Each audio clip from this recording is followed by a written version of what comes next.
Good morning everyone and welcome back.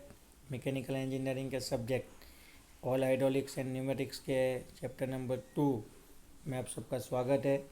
Last lecture में हमने discuss किया था advantages disadvantages of high water content hydraulic fluid, और उसके बाद हमने उसके अंदर जो परफॉर्मेंस ऐड करने के लिए या फिर इम्प्रूव करने के लिए जो एडिटिव्स डाले जाते हैं उसके बारे में डिस्कस किया था। और मैंने आपको बोला था कि यहाँ पे हमारा types of hydraulic fluid topic over हो रहा है। कुछ जनरलाइज प्रॉपर्टियाँ भी हमने इसके अंदर देख ली, लेकिन अब हाइड्रोलिक फ्लूइड के अंदर और कौन सी प्रॉपर्टियाँ होनी चाहिए, ठीक है। तो वो तो थोड़ा जनरली बात हुआ था types of hydraulic fluid and property, लेकिन अभी हम लोग स्पेसिफिकली हाइड्रोलिक फ्लूइड के अंदर जो प्रॉपर्टियाँ होती है उसके ऊपर डिटेल में डिस्कस करने वाले ये टॉपिक के अंदर। तो टाइटल लगाए क्लास नोट के अंदर। क्या टाइटल लगाना है क्लास नोट के अंदर आपको? तो कि भाई टाइटल लगेगा प्रॉपर्टी ऑफ फ्लूइड। अभी आप लिख सकते हैं property of hydraulic fluid. For a fluid to perform efficiently it must possess certain properties. The various property required for an ideal hydraulic fluid are given below. ऐसा कह रहे हैं यहाँ पे कि अगर आपके हाइड्रोलिक फ्लूइड को एफिशिएंटली परफॉर्म करना है तो उसके अंदर सर्टेन कुछ प्रॉपर्टियाँ तो होनी ही चाहिए, ठीक है। और वेरियस प्रॉपर्टियाँ जो रिक्वायर्ड प्रॉपर्टी है, जो नेसेसरी है, जिसकी वजह से आपका हाइड्रोलिक फ्लूइड एफिशिएंटली काम कर पाएगा, तो उसका पूरा लिस्ट यहाँ पे दिया गया है। आइए देखते हैं क्या कहते हैं लिस्ट के अंदर कौन सी प्रॉपर्टियाँ होनी चाहिए। तो पहला है ideal viscosity. One by one लिख लीजिए, प्रोनाउंसिएशन कीजिए और ज़ोर से एक बार घर पे बोलिए, 3-4 बार बोलिए, प्रैक्टिस होगी। Ideal viscosity, good lubrication capabilities, demulsibility, good chemical and environmental stability, incompressibility, fire resistance, low flammability,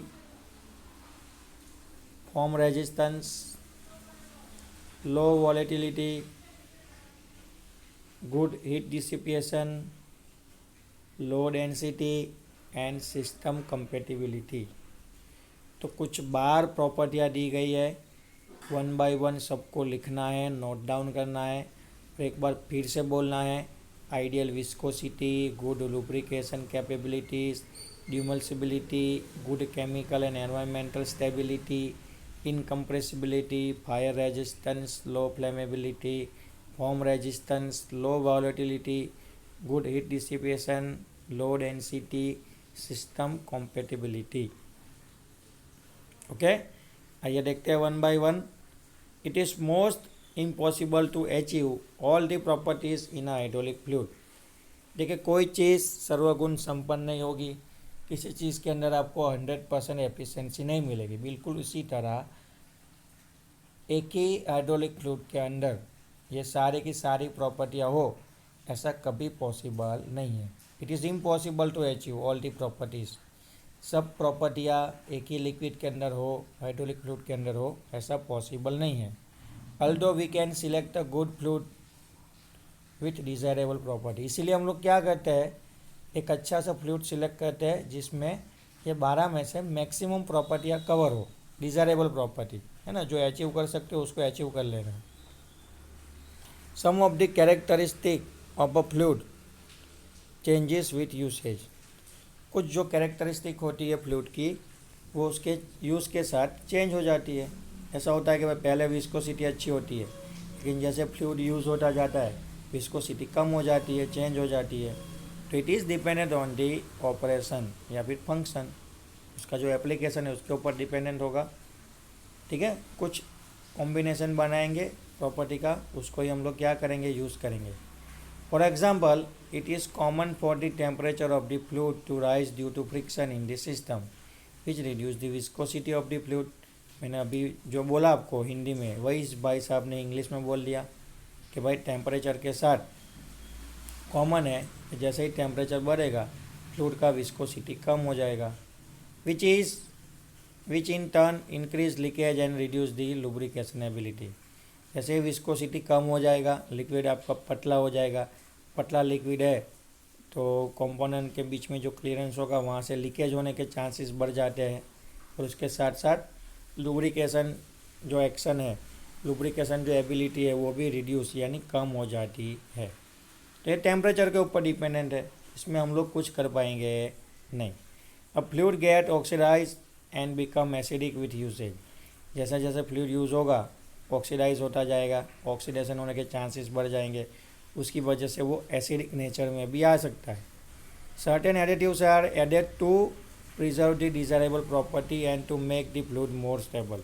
इसलिए हम लोग क्या करते हैं, कुछ एडिटिव्स ऐड कर देते हैं हाइड्रोलिक फ्लूइड के अंदर, ठीक है, टू प्रिजर्व डिजायरेबल प्रॉपर्टी।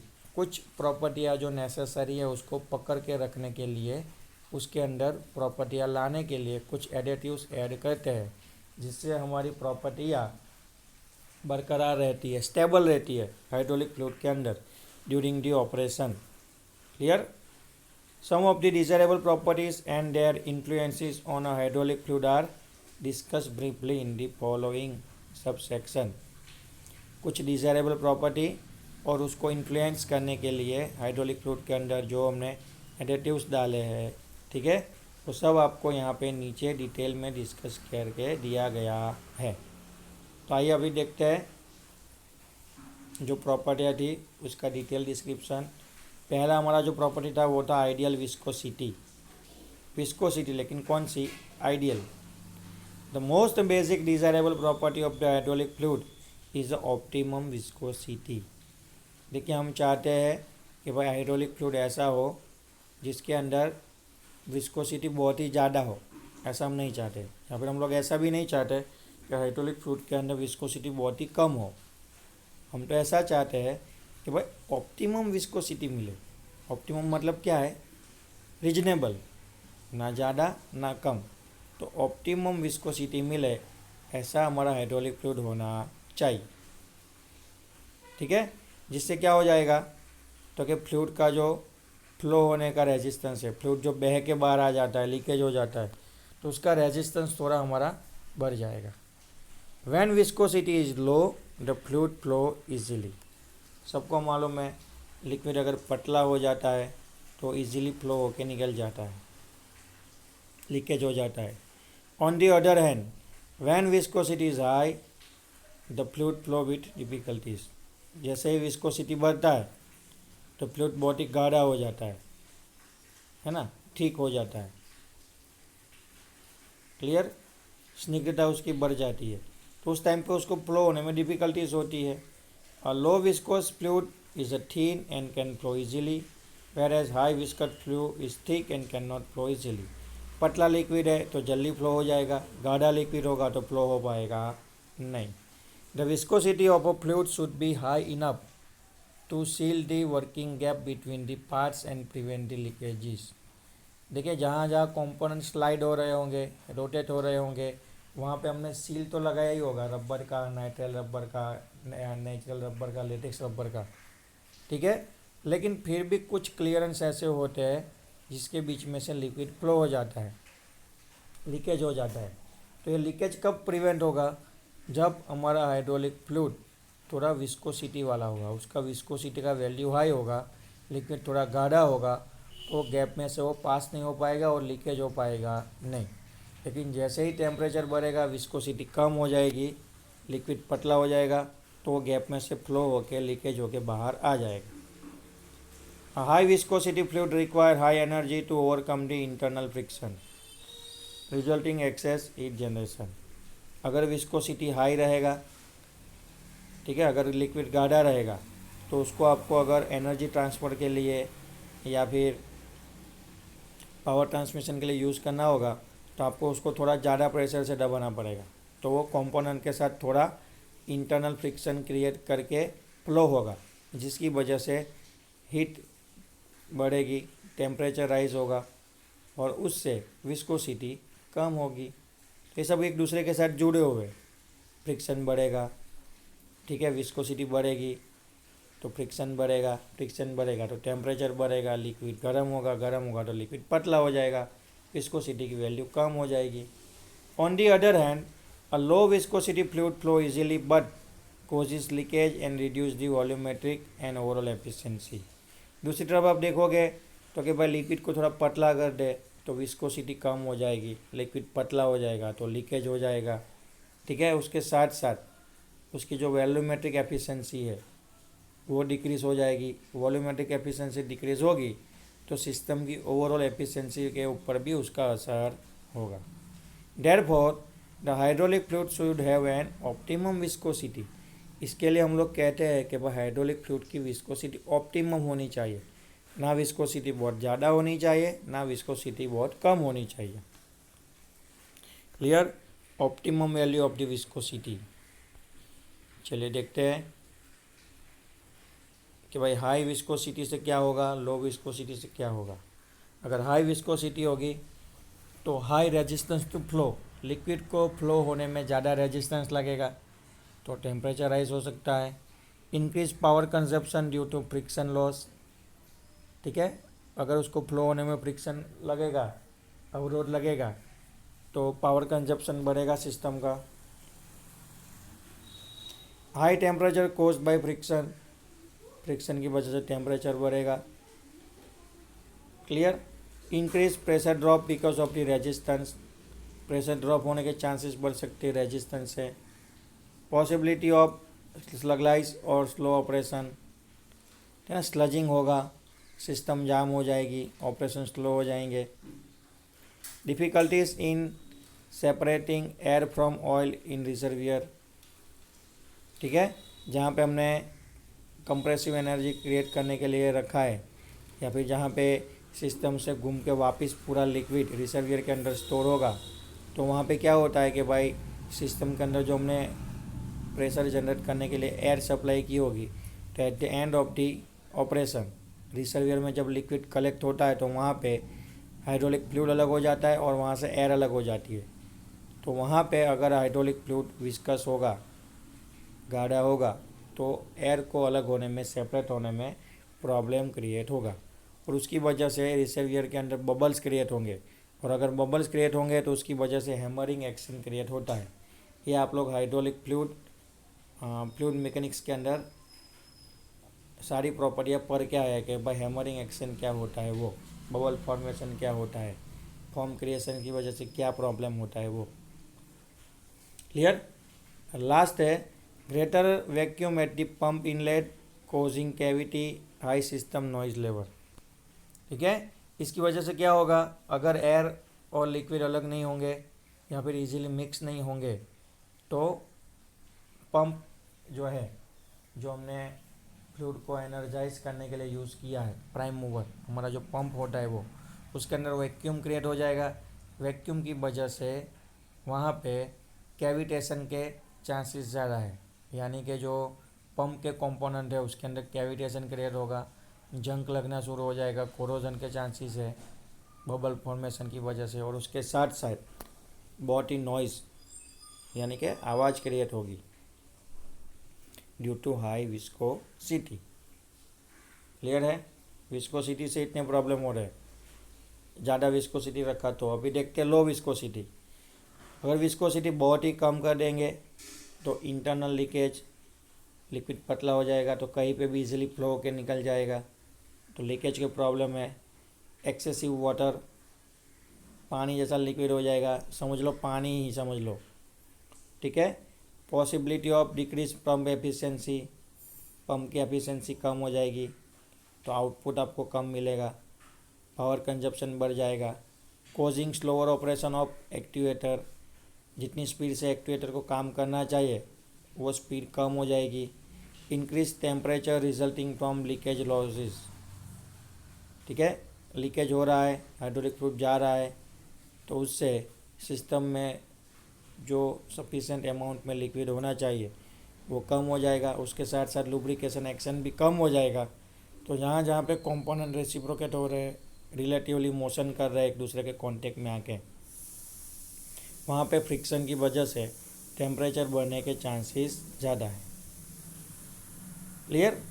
तो ये हो गए प्रॉब्लम जो क्रिएट होते हैं लो विस्कोसिटी की वजह से।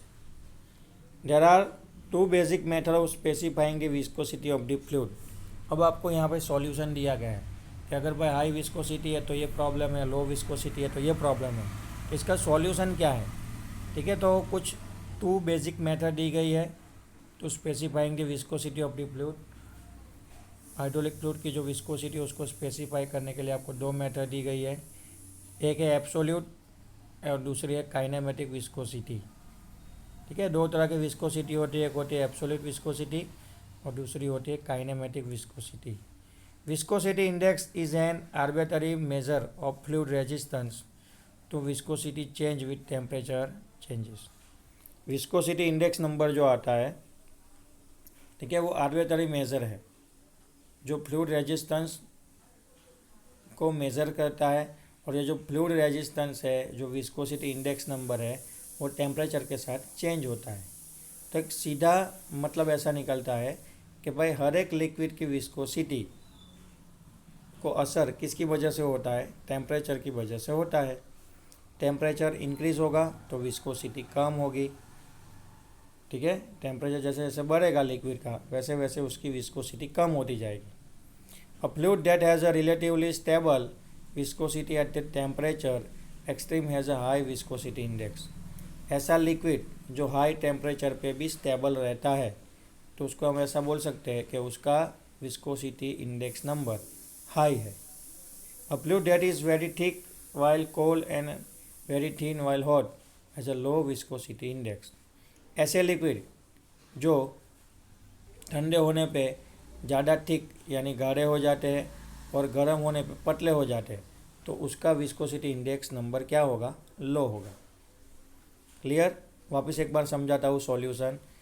जिसका विस्कोसिटी इंडेक्स नंबर ज़्यादा होगा, एक्सट्रीम होगा, ठीक है, तो ऐसे लिक्विड हाई टेम्परेचर पे क्या हो गए, स्टेबल हो गए। मतलब टेम्परेचर हाई होगा तब भी उसकी विस्कोसिटी वहाँ पे स्टेबल रहेगी। क्यों? क्योंकि उसका विस्कोसिटी इंडेक्स नंबर कैसा है, हाई है। दूसरी तरफ ऐसे लिक्विड जो ठंडे होने पे गाढ़े हो जाएंगे और गर्म होने पे पतले हो जाएंगे तो उसका विस्कोसिटी इंडेक्स नंबर कम होगा। तो अभी कंक्लूजन सॉल्यूशन ये निकलता है कि अगर आपको अपनी सिस्टम के लिए हाइड्रोलिक फ्लूइड सिलेक्ट करना है तो आप क्या कीजिए, उस लिक्विड का विस्कोसिटी इंडेक्स नंबर चेक कीजिए, और अगर आपको पूरे विस्कोसिटी इंडेक्स के जो वैल्यू है टेबल है उसमें से आपको विस्कोसिटी इंडेक्स नंबर एक्सट्रीम यानी हाई हो ऐसा लिक्विड दिख रहा है तो उसको सिलेक्ट कर लो, वो हमारी सिस्टम के लिए सूटेबल है। क्लियर, तो विस्कोसिटी इंडेक्स नंबर ज़्यादा तो फ्लूइड अच्छा, विस्कोसिटी इंडेक्स नंबर कम तो फ्लूइड हमारा अच्छा नहीं है, ऐसा हम लोग कंक्लूजन निकाल सकते हैं। क्लियर, तो यहाँ तक रखते हैं। बाकी की प्रॉपर्टियाँ बहुत सारी बाकी है, उसको हम लोग नेक्स्ट लेक्चर में डिस्कस करेंगे। क्लियर है, थैंक यू।